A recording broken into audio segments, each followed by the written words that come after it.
Throughout the past decade or so, the concept of telling a story through cryptic, surreal, and disturbing methods to the point where its audience can immerse themselves into believing it has become an increasingly common phenomenon. Every couple of weeks or so, I can look at various sites like Reddit, YouTube, Twitter, etc., and happen upon a brand new thought-provoking story. Whether it's an animated web series, a creepypasta, or a collection of videos that somehow tie together, the list goes on, and that list is growing exponentially. Sure, some of them have become destined to be timeless classics, and some of them were clearly trying too hard or not trying hard enough. But no matter where you look when it comes to immersive media, there are trendsetters.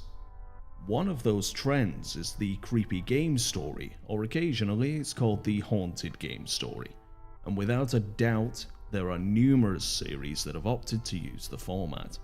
But there's one series that's by far the most well known and referenced throughout subsequent stories in the subgenre. That story is Ben Drowned. Today I'll be talking about this series as well as the stories that have appeared because of Ben Drowned's existence. Now then, before I move on to looking at how this series affected the immersive media genre, I am aware that there may be some of you that have only heard of Ben Drowned in passing, or they may not have heard of it at all. So, allow me to give you a brief idea of what the series entails.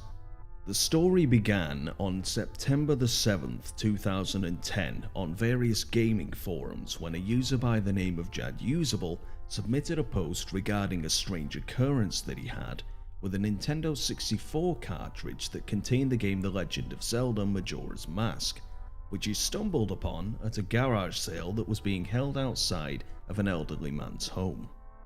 The cartridge used to belong to a young boy named Ben, who was assumed to have passed away some time ago, and the old man happened to still have the cartridge, but since he had no use for it, he decided to give the game to JadUsable for free.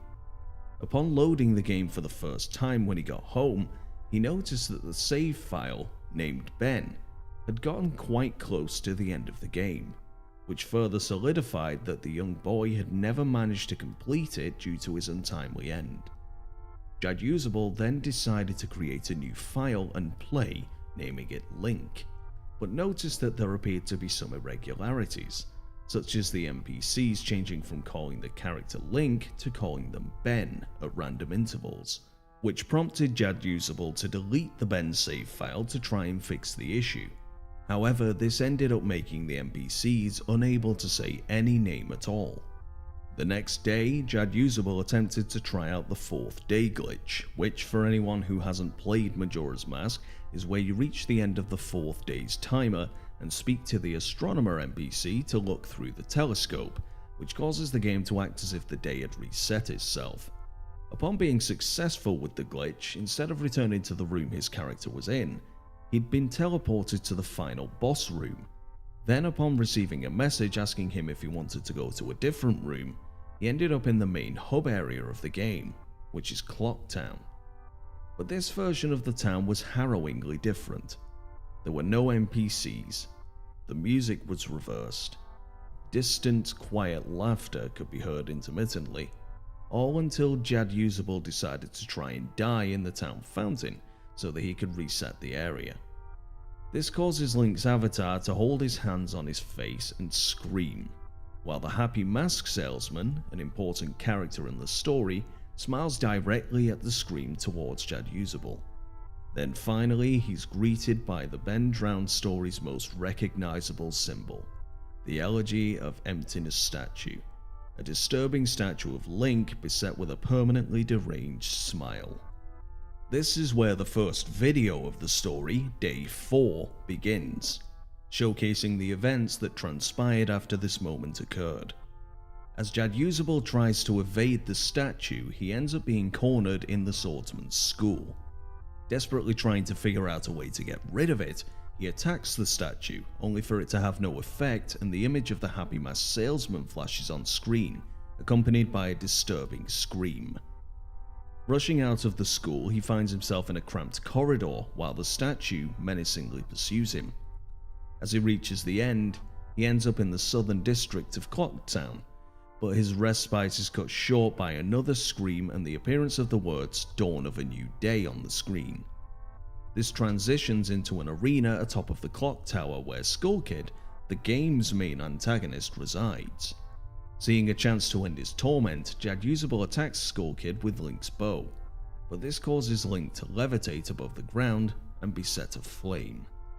As he makes further attempts to leave the arena, the same death occurs until the fourth refresh of the room just shows Link's lifeless body on the ground. The screen then fades to black with the phrase "You've met with a terrible fate, haven't you?", which is then followed by Majora's Mask briefly screaming before the game resets. Jadusable's save file has been replaced with the file name "Your Turn", and upon opening the file, the game loads the same scene it did before the game reset itself, once again with Link's lifeless body. Jadusable resets again, and this time, Ben's old save file has reappeared, leaving the sentence, "Your turn, Ben." That's where I'm going to halt the summary of the events of Ben Drowned, because if you haven't seen the series before, it's one of those things that you have to experience for yourself, rather than have it fully explained away to you. So I have linked the story itself in the description.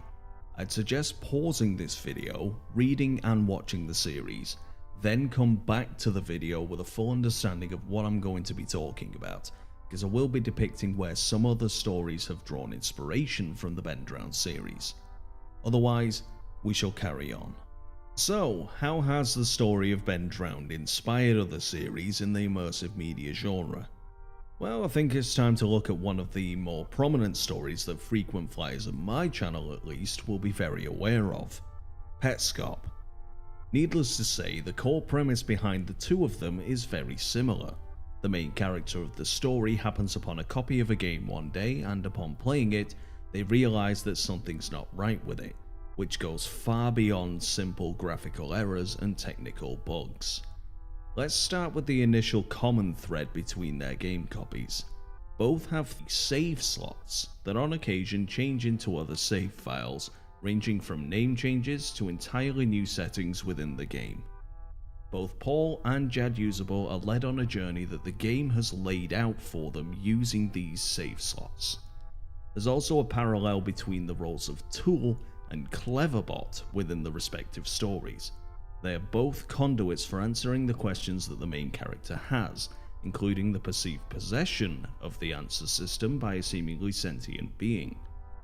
But the big one for me when it comes to showing that Petscop was inspired in some way by Ben Drowned are the words of Paul at the end of Petscop 6. This game is trying very hard to make it seem like there's an entity in it. Like a ghost or an AI trying to communicate with me. It's interesting,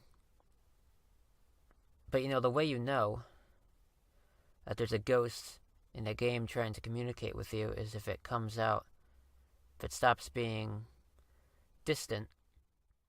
This is directly referring to the role of Ben within Jadusable's story, and in spite of Paul trying to mitigate this reference by saying that there clearly isn't a malevolent force within the game itself, so the two stories are not direct copies of each other, it does show that Mr. Leskowitz is indeed aware of Ben Drowned, alongside the clear understanding that Jadusable's series contributed towards Petscop's conception. Since Ben Drowned appeared, many other ROM hacks and stories have appeared as well, such as the .exe games, Concluse, Pokemon Buried Alive, etc. All of these stories in some way relate back to the Ben Drowned story. Whether they're sharing the "I found this game" trope, or they're depicting a sentient being within them that is hell-bent on making the player's life a misery. It's the matter of taking something innocent or something that a lot of people hold close to their heart, such as video games in general or a specific franchise, and turning it into a twisted, macabre or horrifying piece of nightmare fuel. Another aspect that other series have drawn inspiration from is the conduit system. Like I mentioned before with the parallels between Cleverbot and Petscop's tool, the matter of using a specific object or program to answer questions, even though Ben Drowned probably didn't invent the trope, it certainly thrust its usage into the light. The megalith from Cat Ghost's Happy Birthday game is another prime example of this trope being used. Not only does it ground the use of a conduit system into the story itself, its usage in ARGs means that the creators can provide answers to the players indirectly, and the players have to figure out the right questions to ask in the first place to get those answers. To this day as well, what's quite interesting is that Cleverbot has remained forever scarred by the Ben Drowned story. Without innovative and thought-provoking stories like Ben Drowned, it's highly likely that stories like Petscop would have either have been completely different or entirely non-existent. Jad Usable, or Alex Hall, took the idea of the haunted or cursed item story plot and breathed new life into it, alongside creating an entirely new subgenre within immersive media in the process. And that is where I will be ending this video. I hope you enjoyed it. If you did, let me know what your thoughts on creepy gaming stories are, and even if you didn't enjoy the video, let me know how I can improve them for you. Until next time people, keep on surviving.